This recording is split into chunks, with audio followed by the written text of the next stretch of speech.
Hi guys, Bruno at BDBSCT. Today we're going to be doing another instructional video and we're going to be looking at removing the upper dash from this Mark 1 Roadster. Now the job is the same on the coupe and the Roadster, so don't worry. Left-hand drive, right-hand drive, there's going to be a few little variances, but all in all it should be pretty much the same. So you may notice that this car's already looking quite bare. Now I have done another video on how to strip off a load of the interior panels on an Audi TT. That includes removing the seats, so link up here if you need to see how to do that. But the first thing, if you're starting this job from scratch, first thing you need to worry about is get the battery removed, because we're going to be messing around with airbags and we don't want that to cause a problem. So disconnect the earth strap on your battery and we are good to go.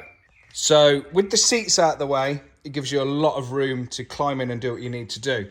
First thing that I've done, the glove box was removed. There's 3 Torx across the top here. They're all T25. There's one that goes to there, and there's a few that go around here, and then there's a couple of electrical plugs. See across the top there, that one there, and then a few on the side. And that's it. So that's really straightforward to get removed. And on this lower dash panel, we have one there, one there, one there. Again, all T25, and then a handful around the side. Now you'll notice the tape that I've put around here. That's because those trims around the steering wheel, they can really get chewed up really easily. They probably are on this one, at a guess, like that. So I put that tape around because on this one it was in really good condition. I want to keep those panels in good nick. So yeah, bit of masking tape around there stops that lower dash scratching it as you pull it away. Right. So now that you've got those basics out of the way, and you join me at a point where the car looks like this, I can start doing some work and show you what to actually do. So ideally, you want to be able to have the doors fully open. Now I can't because of, space constraints. I've just run out of room in the unit, but yeah, for you, you want the doors opening as wide as possible. I'm just going to really carefully rest this against my other. It's mine, don't worry. But yeah, you can see you want good access in this area, which I haven't got. So tools wise, we're going to need T20, T25, T27, T30. They're all Torx sizes. We're also going to need a spline 12 because we need to get the steering wheel off. I think that's about it off the top of my head. So whilst the dash pod can be removed with the steering wheel in place, and maybe that's another video that I need to do as a separate thing for people that need to get those repaired, because the steering wheel's got to come off anyway, kind of makes sense to do that first. So we'll get the steering wheel off and then we'll get the dash pod out. So we're going to want T27s to go here. That's the same on both sides. And then that'll allow the airbag section to come away. And then we've got a big M12 spline in the middle to take the wheel off. Now, these bolts are actually captive in the steering wheel. So once they're undone, fair enough, this will just pull away. This one's still catching. Whee. Let's have a look behind there, shall we? So we need to get all this undone. Little pick here. And just pull this bit out in the middle. And then this one. Like so. So what we can do is we can pinch this connector, give it a wiggle, and that'll come out. And this one here,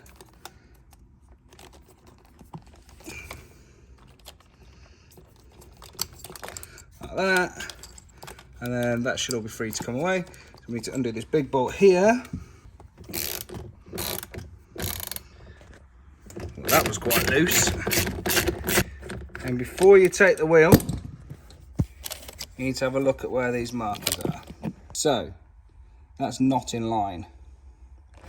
So what you want to do is put yourself a paint marker on so that you can put the steering wheel back on exactly where it needs to go.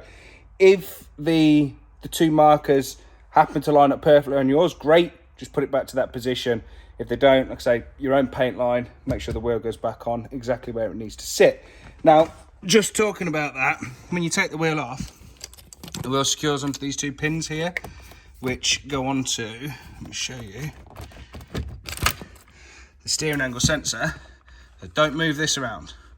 when you put the wheel back on, you need to make sure that you don't miss those. Yeah, they've got to come back through there. Okay, so now we've got that off, we can see a couple of fixings here for the dash pod.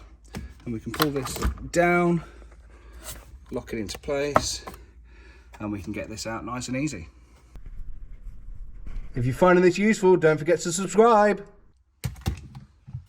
So we can pull the bottom of the dash this way, push the top in, and then give it a wiggle. And then one-handed, this is annoyingly fiddly.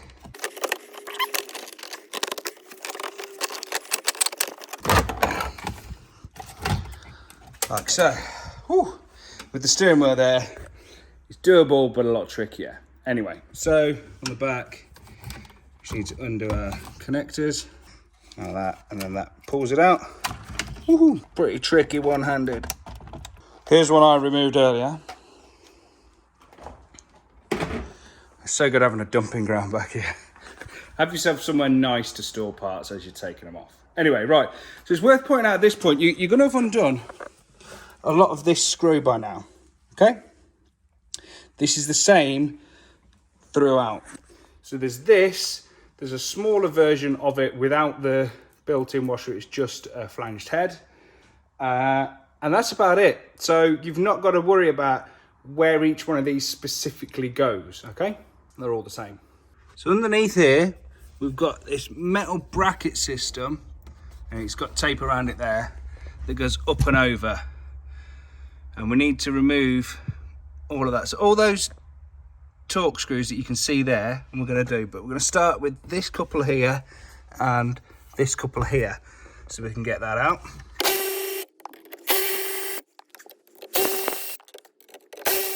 Good stuff, that can just sit there now. It's not going to cause us any problems. And next we're going to undo these 4 T30s for the knee braces and get those out of the way. And obviously do the same for both sides. And then we've got this panel down here which needs to come off. So we've got Torx up there, and there's another Torx behind this little cover here. T25.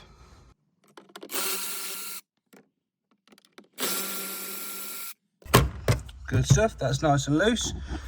Right, let's go do the same on the other side.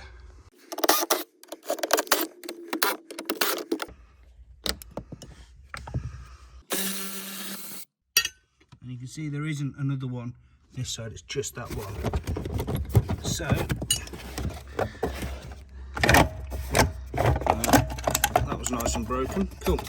So these interlock at this point here with each other, and then also interlock onto here. So we sort of have to break that interlock seal there, pull it this way, and this will come out from there. And then this one, like that. See that little clip that's holding it in place there. And then, we don't need to remove the stereo from this housing. We can pull this out as one complete unit, utilising that there and the same that side, but also we've got a, see that's T20, and then there's once we get that out, there's some more behind there which is holding the base of this unit in place. Let's get those little ones out first.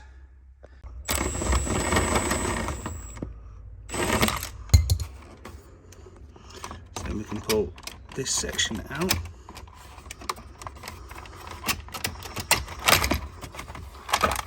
So, undo the wiring clips, which you can see here. So like so, we've got those off, and then you've got this little T20 here, and a couple more T25s either side.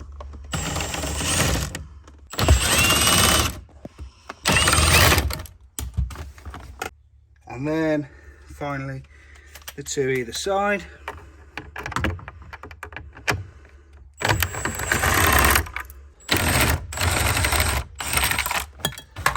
And then this whole thing can come out like that. Beautiful. So then just to get it out of the way, we're going to want to reach round and undo all of the wiring connectors. Now the challenge on this DSG is that we can't move the gear stick around to give us a little bit of extra clearance, which is quite frustrating, but you can just reach back here and undo all the plugs. So just a disclaimer for you, at this point in the video, access is awful where you're trying to work in here and film in this area.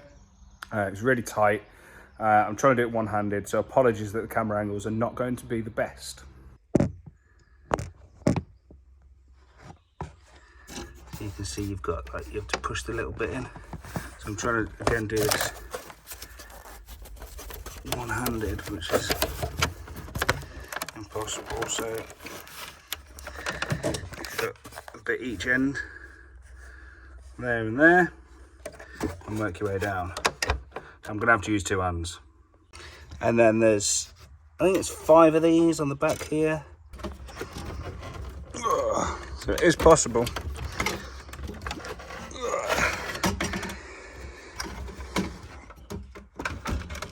And then what else is, oh, look, we've got the little wiring for these looms that need to just get tucked back through.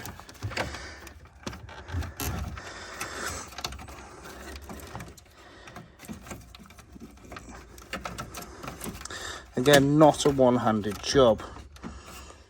Okay, so now we're going to want to remove the airbag from under this end. So to show you all the fixings, you've got 1, 2, 3, 4, 5, 6, 7, 8. So we've got this clip to undo. So the easiest way, if we just pop the pin under there you go. And it just slides it out past that little notch there. So there we go. So just have to get this bit clear past the loom, and then we can pull the whole thing down and slide it out. Oh, I missed one, didn't I? Idiot.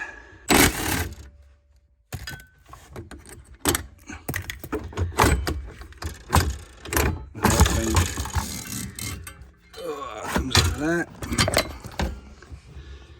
Job done. You can see what's going on up in here now.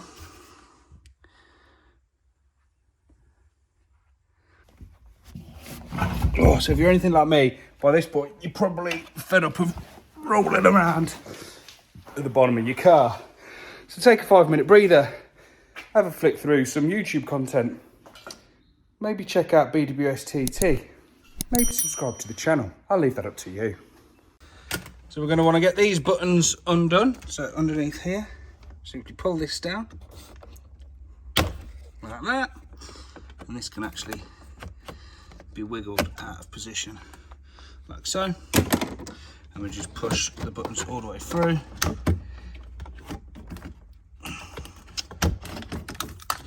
And we can just leave them hanging there.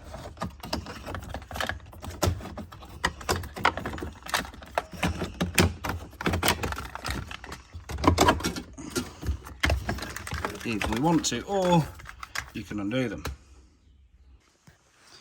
So it's worth noting at this point that to get the end panels off, you didn't have to take this one screw out. But we're going to do that now, because that's what's holding the dashboard in. See? Same the other end, of course. And we're going to need to undo this wiring loom from here where it's cable tied. We need to snip those cable ties there. So under here we've got a couple more T25s to undo.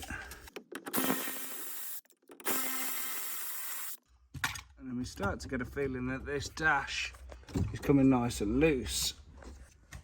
So let's have a look what's holding the dash in now. Basically the ducting, the air vents, is connected to the dash. And it's also connected to the heater matrix itself in a few positions. So for example here, this is the piece that goes all the way across and branches out and attaches here. So we could do with undoing that. I'm trying to get the, let me just work out the angle to show you where the torques are for that. There we go. rip that bit out of the way. They're technically 5mm, but a T30 does work in a 5mm. Anyway, right, so now I can show you. It's there and there. You want to get those undone so that this can pull away from the heater core itself. We're going to need to get this free from here as well, like that. But yeah, T20s.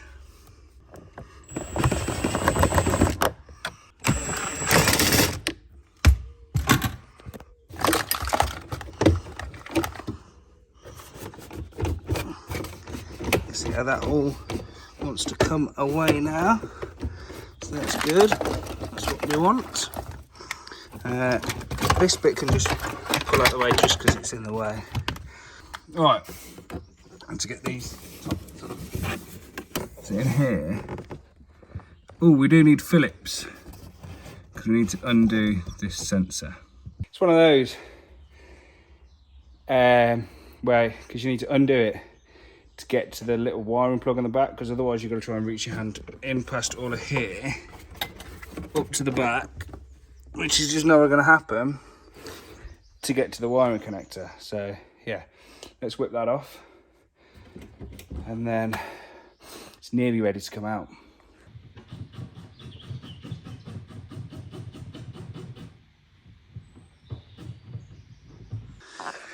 So now that that's done, let's pull the dash forwards a little bit. And at some point we'll get some slack on this cable and we'll be able to work with that. But yeah, basically it's free to come out now. Oh, now whilst it will clear, as I told you earlier, I wanted to keep these bits in good condition. So I'm actually going to remove these to allow this better access to come past. Phillips. Lots and lots of Phillips.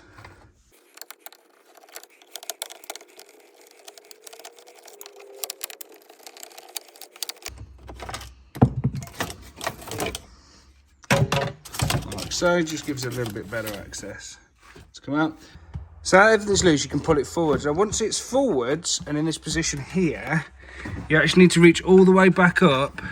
And there's a couple of wires that go onto the onto the little tweeter here, and you've just got to do it by feel. You'll feel them. You can wiggle those wires off the speaker itself, and then the whole thing will come out.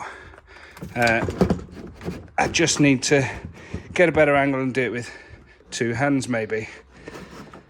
Oh, there we go. No, I'm out. Oh, it's as easy as that. Let's show you. So that's where the wires are going into the bottom of the tweeter. Pretty awkward to get to, if I'm honest. But they go here. Yeah, bloody nightmare. That's that other bit of wiring there for that sensor. Yeah, so when you're refitting it, basically, you're going onto these clips here, which are going into like here. Yeah, hopefully this gives you an idea of what you're messing with. So very quickly, there is more than one way of doing this job. This is the way that I've done it today. Yeah, I mean, there's always different ways of doing things, isn't there? But you can unclip the pipe in and unscrew it, which is quite fiddly to get to. Do that all the way along, partially remove the upper dash, then pull the piping out, which is really tricky and awkward. Then get to those wires a little bit easier. But yeah, I mean, yeah, this bit here is a clip that I forgot to tell you about that you have to sort of pull backwards, that's holding the ducting in place. Sorry, there's a lot of things to remember while I'm trying to show you what to do, and a lot of time I'm just doing it by feel. But yeah, so hope that's been useful for you. If it has, please feel free to comment down below why it was useful for you. Maybe you were removing it to retrim it and make it look fancy. Maybe you're removing it to do the heater matrix. I am going to do the heater matrix on this. I'm going to remove it. I'm going to show you what to do, but that's going to be a separate video. So link in the description once that's ready. But yeah, if it's been useful for you, then please feel free to like, comment, subscribe, all that good stuff. And I'll see you in the next video. Cheers, guys.